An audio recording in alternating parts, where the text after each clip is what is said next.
The DJI Neo has a bunch of stuff that I won't even be able to feature in this video. There will be some follow-up videos, but this is my first impressions, everything I'm feeling about it so far while using the new RC3 controller, as well as just using it as a standalone device. What's going on, guys? My name is Dan Davis. I took the Neo out not too long ago near the water, and it was quite a different experience for me. I'm so used to drones that can handle nearly any wind condition. This can handle level 4 winds, so that's 28 kilometer winds. The gusts were sitting at just over 28 kilometers. So it was a little bit nerve-wracking, but I got some shots over the water, got some shots of the boat, and it was kind of leaning the whole time, but it did a great job. You can definitely hear this thing though in the air. It does make a loud sound. Still, it's quite impressive that something this small with built-in prop card, something that you can just hand launch, also has the option to be able to control it for extended range. So you can get the AUSSIES 4 with this, gives you huge range. You would not want to push this though too far. I find that keeping it nice and close, especially because of the battery life, is extremely important. The two tests I've done so far, I got 13 minutes and 13 seconds, and then just over 14 minutes of battery life from the Neo. So still very impressive stuff. I'll show you what it's like to control it in a nice contained area, show you some of the features that are available to it, and then I'm gonna go into the pure drone mode without the controller, as well as show you what it's like with the voice recording option, so I can hold my phone and then have the drone follow me and just hold the phone near me as a microphone. So I'll show you all of that stuff in my first impressions, and I'll wrap it up with my thoughts. But remember, keep tuned because there will be a lot more content on the channel on the Neo. If you've got yourself the DJI Neo or you're thinking about getting it very soon, make sure to join my Facebook groups that I've set up. There are going to be a bunch of events, giveaways, all sorts of fun stuff going on there. You can ask questions, share your videos and photos and all that good stuff. So I do have a DJI Neo owners worldwide as well as an Australian specific one. So check those links below to become part of the Neo community. So I'm now going to show you the experience of flying the Neo with the RC N3 controller here. One thing that maybe I don't fully understand is why this wasn't compatible with the N2 controller and why we do have an N3 controller. But regardless, let's see how this all works and see the performance from it. So it's great because you can just hand launch it. So I'm going to just put it into the tap to take off mode. And then from here, it just launches,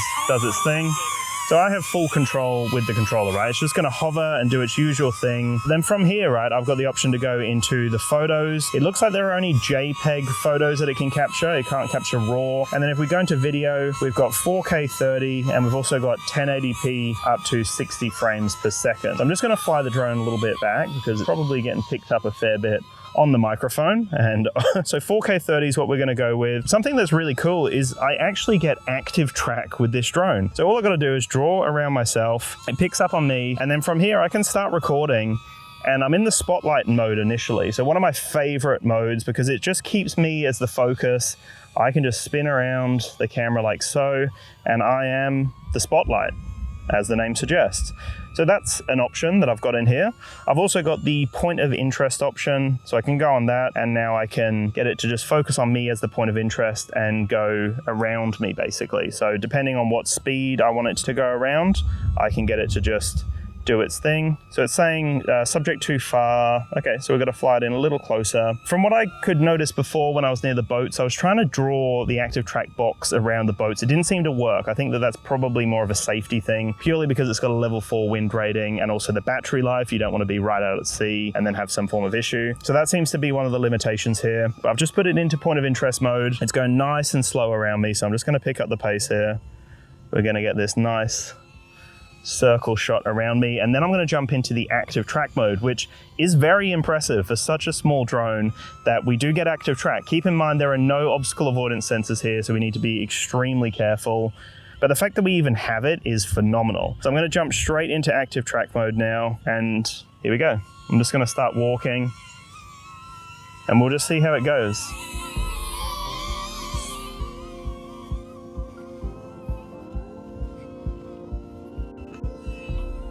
Yeah, it seems to be doing a really good job here. So it seems to want to follow from behind. It doesn't want to go in front. As you saw, I walked straight towards it, and I'll do that again. I'll walk straight towards it, and it doesn't want to push back with me. But what it will do is it will turn around and then continue following me from behind. So maybe that's, again, maybe more of a safety thing to make sure that it's not flying too far back from you. But there we go. That did a really good job, as you would expect. The fact that we get active track is very cool. And I can even do these fun little ones where you kind of go around it like so, and it's just going to keep following me, but it seems to want to keep me from behind. So even if I turn around to face it, it's still keeping that distance there, which is very nice. Seems to do a pretty good job actually. So very reliable. I'm obviously not going too fast, but what I'm going to do now is I'm just going to kind of jog back towards the camera and we'll see how it goes with a little bit of a faster pace here. Okay, so it does a good job. It does what you would expect from Active Track. For a lot of people, this is going to be their first drone. So getting Active Track is a huge calling card. Keep in mind the battery life though. You're getting about 14 minutes, and keep in mind that you also don't have obstacle avoidance sensors. So you need to be very careful as you're flying the drone. Now, what I'm going to jump into is some of the quick shot modes that are available here. So we're going to jump in and you can see we've got droney, rocket, circle, helix, and boomerang. So I'm just going to start off with the droney mode. You can see it's actually got a tick on me. So I can tap on that, and then there's a drop down. I have the option to go 2 meters, 4 meters, 6 meters, or 10 meters. So we're going to go with 10 meters here, and then all I have to do, press the start button, face towards it, and it's going to do a fun revealing shot. It's automatically started recording. It is relatively windy, so it'll be interesting to see as it goes above the tree line here. Nice. Looks like it's doing a really good job. So that's the droney mode, a really handy mode, and it maxes out at 10 meters. So it keeps it relatively close to you, which is fine. I think that's purely for safety again, because it is quite a small drone. Now we're going to jump into the rocket mode, which is more of that launch directly up. And again, I can tap on the plus for myself. I've got a few different altitude options. Again, 10 meters is the max we have here. So we're just going to go with that again, and I'm going to face the drone.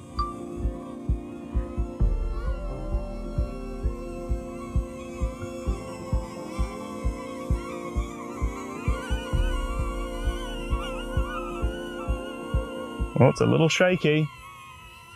It's a little shaky as it went up. It's actually lost its position, but it's coming back. So I noticed it kind of went up on a bit of a funny angle there. Could have been a bit of the wind as it went above the tree line, but still did a good job and it worked perfectly fine. Now we're going to go into the circle mode. So I'm just going to face the camera here because I need to make sure it doesn't go too wide. So it's going around this way. Okay, perfect. It's keeping nice and close this time. It's keeping me as the focus. It's doing a great job this time. It didn't get tripped up by the camera being there. Okay, so this is very reliable so far. Now we're checking out the helix mode. So we're just gonna go straight into this mode. This time I'm gonna face the drone. So this one should be more of a spiral as it goes up. And it's not going too wide, which is perfect. I was concerned about the trees being there, but it's doing a great job. It's reading my mind, knows what I want. That looks very good. Seems to be keeping me nice and stable. Yeah, nice, that was a good reveal. So far, very reliable. I will mention that when I was testing it before, I did notice the wind was knocking it around a bit, but the footage is still stable regardless of what's happening. And then the final quick shot that is available right now is the boomerang mode. And we're just gonna start this one.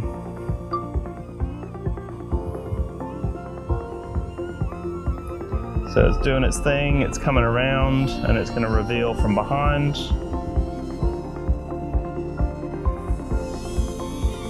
And then it's coming back down.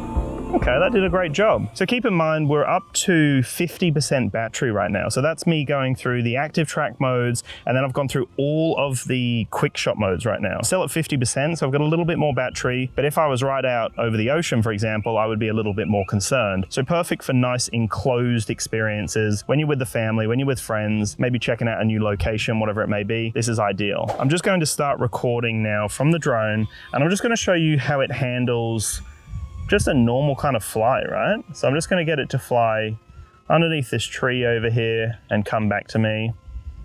And we'll just see how this experience goes. It does feel like a DJI drone, even though it is significantly smaller, you have less battery life and all that good stuff. But, you know, I find that it still handles like a DJI drone. Very predictable, keeps its position perfectly. I don't have any issues with it dropping out or having any issues with the controls. It definitely feels different, as every drone does. It feels very different to other drones that I've tested. So I'm just gonna chuck it straight into sports mode now, and I'm just gonna see how the sports mode handles. I haven't actually tried the sports mode. Okay, so it's pretty fast. It's definitely not as fast as I thought it would be, which is probably a good thing. Yeah, it's doing a really good job here. So I can see we're hitting 6.6 meters per second. So yeah, it's fast, but it's not insanely fast. Very keen to play around with the FPV features in my later videos, just to see how that all performs. But yeah, it's a fun little one, especially in this kind of open area here where you can just dart around and test out the sports mode. Seems to be doing a very good job here. You do also have the cinematic mode on the controller, and keep in mind that the controller is no different to the RC N2. So that's why I'm surprised that this is the N3 here. It does have OcuSync 4, very similar kind of experience to other DJI drones that you would have tested. I'm just gonna bring it over to us and show you how easy it is to hand catch the thing. So we'll get it into the frame here. And then all I need to do is pull down on the left stick, have my hand underneath it, it just leans straight in my hand. How good's that? If you are based in Australia, I do want to mention that I have some awesome deals for my Australian audience over on DJI Australia's website, which is the D1 store, d1store.com.au. You can use the code DansTube to save on most drones, cameras, and accessories. I will have some other links below to check out the Neo on a few other sites, like the official DJI site, as well as Amazon and a few other places. So make sure to check all that out. I've got some specific stuff for my Aussie audience and my international audience. Another thing I wanted to quickly mention here is the charging hub. So this is if you get the Fly More combo, but it's great because it simultaneously charges all the batteries at the same time. It's a huge time saver, and I've got myself a little portable power bank with me. So as I go from location to location, I'm pretty much getting there with full batteries every single time, just because it charges all three at the same time, and they do not take that long to charge, which is a huge plus here. I've seen a few people online making comments about how the batteries connect in. They were saying that with the DJI Spark, when that originally came out, the batteries weren't completely secure for some people, and they were a little worried about this connection here. I find that it's got a very solid click as it like slots into place, and it is extremely secure there. There are a few pins, as you see exposed down here, and then there's the little terminal on the battery. There's these two little locking mechanisms here, and I find that it clicks in very solidly. I haven't had any issues at all with it being loose. So now what we're gonna do, I'm gonna show you the experience purely from the drone's perspective, without a controller, and I'll just show you some of the features, and then I'm going to load up the app and show you some of the other stuff you can do there as well. Once it's powered on, you've got a few buttons on top here, and you've got some lights to display the battery life, as well as the different modes that are available. So as you press the button, it will actually speak to you. So we've got Droney, Circle, Rocket, Spotlight, Direction Track, and then Follow. And you can literally just press it to go between the modes, and then once you're ready to launch it, so we're just going to keep it in follow mode, press and hold the button. So it's in a far follow mode right now. I just hold it like this, and it just launches. And I've got no controller, nothing happening, and it's just going to keep up with me like that. So it's in the far follow mode here. So as the name suggests, it's trying to keep a little bit more distance from me. I find that it still keeps relatively close. I don't know what's going to happen. So if I put my hand out, I don't know whether it wants to come in and land or whether I have to walk to it. I think I have to walk to it, which is fine.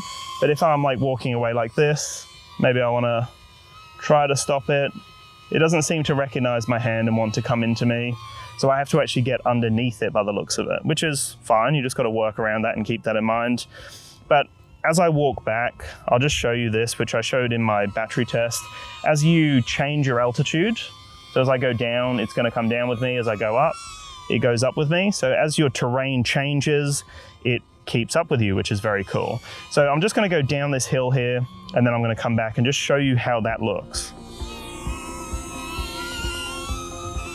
And so keep in mind the drone is recording instantly. I don't have to worry about that. As long as I've got the storage, it's just going to instantly start recording.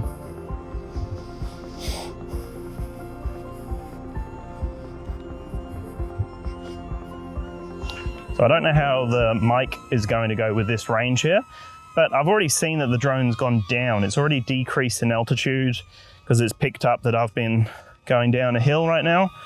So it's doing a really good job here of actually matching the terrain and keeping up with me. So now what's going to happen is it's going to start increasing because I'm going back up a hill, and it's going to keep up with me as I start walking towards the camera now.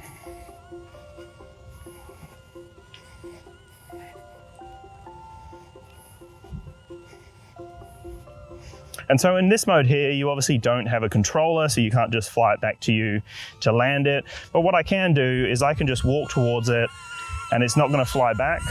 So I can just put my hand underneath it and it just lands directly in my hand. So I'm just gonna quickly show you the circle mode here. So I've just gone to the circle mode. It's at 2 meters, so very close. You do the same thing.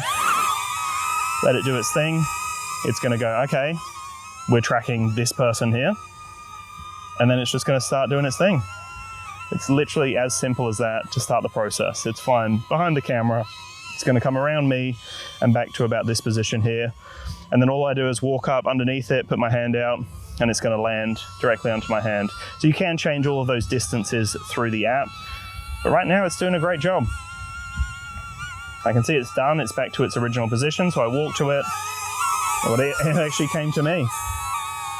And then I just put my hand out and it lands, even though that was off the camera. This is the direction tracking now, which I haven't tested out just yet. So let's see how this goes. I believe it's gonna follow the direction that I'm following. I don't know from what orientation, but let's see. Able to take off, aircraft in motion. Medium, direction track. So it's at medium and it's in direction track. So it's gonna be following a little bit closer this time. And so this time I don't actually know what it's going to do here. It's going to follow from all sorts of directions. I don't know what it's going to prioritize here. So I've got my back to it. I wonder if I walk towards it. Okay, so as I walk towards it, it flies back. Okay, it's doing all sorts of things here. So as I change orientation, it's changing the direction. It's more of a dynamic tracking mode, which is very cool. And there, again, will be settings that you can adjust to get all sorts of things, but it's doing a really good job here. Now, this is where I wonder how I stop it from the direction track mode. So do I put out my hand here? Do I do a stop? Okay, so you put the stop up and it flies towards you. Okay, so that's how you do it. So you put the stop up and then it flies towards you. So let's test that one more time with the follow mode. So this is going to be following from far this time. So it instantly goes into its position and it starts following. So from here, what theoretically I should be able to do is put my hand up like so. And it should theoretically come back to me. Maybe that's only in the direction tracking mode. Okay, so I can still go up to it and make it land, but let's go back to the direction tracking and just see how this goes one more time, just to confirm that that's what you have to do. So you can see how easy it is just to switch between the modes as well, which is very cool. So now it's in that more dynamic direction tracking mode. As I go towards it, it flies back. As I go in a different direction, it follows around in more of a dynamic flight path, which is very cool. So once I'm ready to stop, for example, I put my hand up, maybe this one, there we go, and it starts flying towards me, and then it knows, okay, we're ready to land now. There we go, so that's actually really simple to do. I'm just gonna quickly test out the spotlight mode before we jump into the app control. 3, 2, 1. Okay, so that's spotlight mode, and as I turn, it just starts turning with me. So it's more of just if you're doing something, maybe you just want it to be fixed on a point and you wanna walk around a location, perfect for something like that. Does a great job, and then you just come under, catch it, and that's it. This is now for people who got themselves the drone without the controller. Maybe they want a little bit more control, then you can just connect it up to the app. So that's what I've got connected up right here. I just want to show you some of the features that are available. So there is a little drop-down box, and this actually gives us full manual control. So now all I have to do, it's actually got the microphone enabled here. So that means that I can use my phone as a microphone here. So I'll enable it, press and hold the takeoff, and it will launch like so. And I can bring it down, pull it towards me. You do have pretty decent control here. One thing I would have liked to have seen is being able to turn my phone. I don't know, that would make so much sense to me. But no, for whatever reason, you have to control it like this, which isn't the most ideal. But if you're in a pinch and you want to like move it around and like set up a static shot somewhere, you know, this is pretty easy. You've got a bunch of control. It's very responsive to your input. I would definitely not recommend doing this for extended flights or anything like that, but you do have full control and you can play around with some of the settings here. It is pretty responsive, as you can see. I can bring it back back to myself, and it does a pretty good job overall. And then there is a landing button that I can just press and then press and hold. And it will just land on my hand like so. Now the other thing to check into the menu, so I've got the follow mode, droney, circle, rocket, spotlight, and direction track. So all of those are available through that drop down. I can change it with one button into a photo mode or a video mode. I've got the takeoff option, and then you can disable and enable the microphone. So pretty easy there. And then you've also got this little toggle on the side here. And as you press and hold and go down or up, it's going to angle the camera of the drone up and down. So you do have a fair bit of control through the app. You don't necessarily need a controller. And I think in a lot of scenarios for a lot of people, they would be happy just with the drone and the app without a controller. The other thing I wanted to show you through the settings here is you've actually got a bunch of different customization options. So as we click on follow, we can see there's a little video preview, and it tells me I've got some distance options. So close, medium, and far. I can also have the follow height at low, flat, or high, and I can change the camera mode, but it doesn't actually let me. It's just set to video. So the fact that you can have follow height is a cool little feature there. I do like that. And then with droney, we've got the option to go up to 10 meters, and we can go with rise or we can go with flat. In the circle mode, we can go up to 20 meters, and I can just see it's enabled through the video mode right now. Rocket, again, goes up to 10 meters, and you can have the option for rotation on or off. So you do have a fair few options, as you can see through the actual settings itself. And then you got the option in spotlight for either photo or video. And then from there, I can go into custom, and there's a drop down. I can see I can go into helix, boomerang, or direction track. With direction track, I can go with close, medium, or far, and I can go with follow height, low, flat, and high. In helix, it can go up to 20 meters,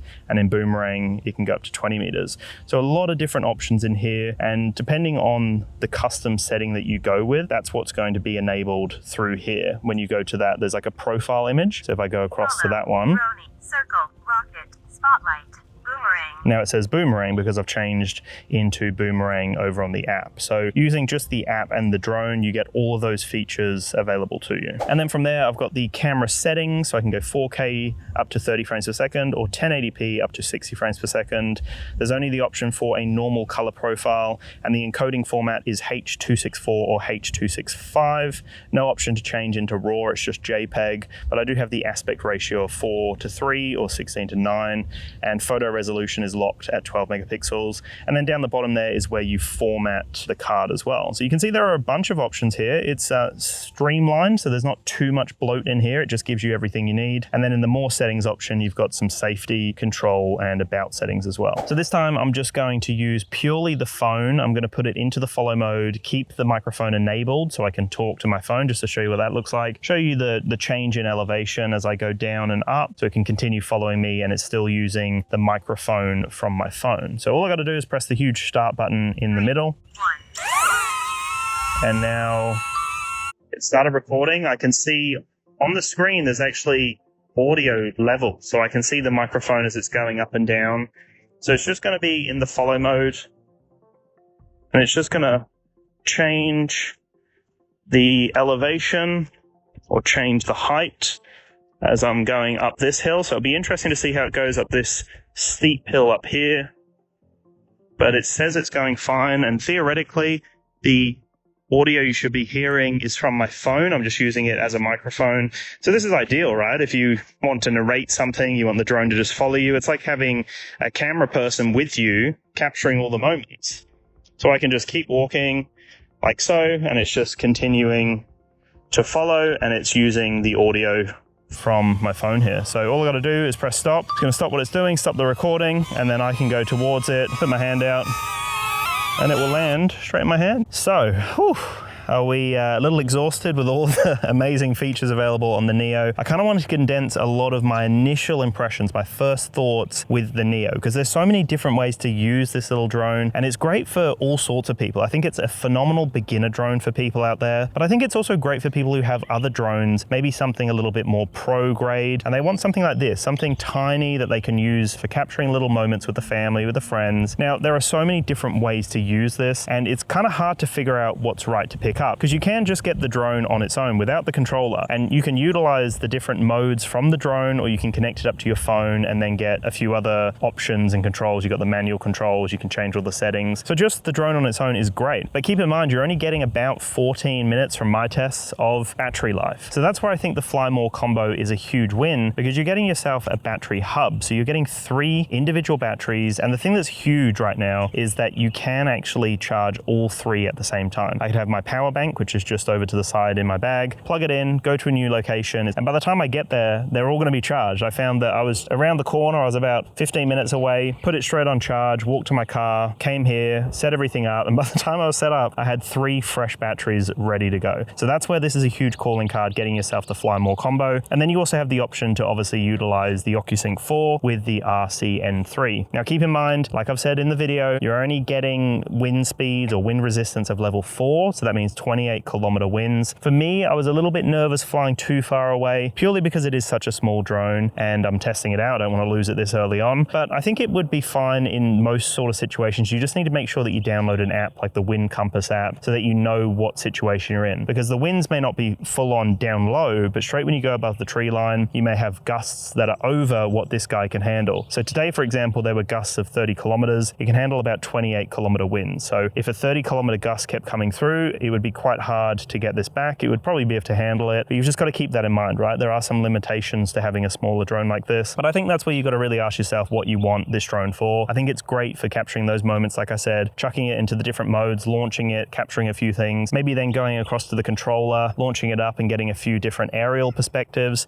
But you know, it does have a lot of different options there. I don't think this is a drone you should be getting if you're thinking about long-term flight, because a 14-minute battery life, by the time you get to a location, you're going to be wanting to get back just for safety concerns. So 14 minutes isn't a huge battery life, and that's why I think it's great for just capturing those little moments while you're out and about doing something, exploring or traveling. The thing that's cool as well is you're in the DJI ecosystem, so then you can use the goggles, you can use the RC Motion. There'll be videos on the channel very soon to showcase all of those, and there are probably going to be more features coming out. Like I know that there is the voice control that isn't available right now at the time me doing my first impressions. So once that comes out, I'm going to have voice control to be able to control the drone with my voice, which is crazy exciting. And there'll probably be some other things that might come out as well. So I think that this is a really exciting release, and this is something very unique from DJI. I've been wanting something like this from DJI for a long time, something that is more affordable for people, something that is so small and portable, and just a unique offering. There's a few different options in here that you wouldn't have on a higher end drone, and that's where this is a lot of fun to use. So anyway guys, thank you so much for watching. If you've got any questions, comments, anything you want to know about the Neo, let me know in the comments below and I will make sure to do a video on it over the coming weeks. I appreciate all of your amazing support. Remember to check all those links below for the different Facebook groups and the different links and savings and all that kind of stuff that I have down there, and I'll chat to you in the next one guys.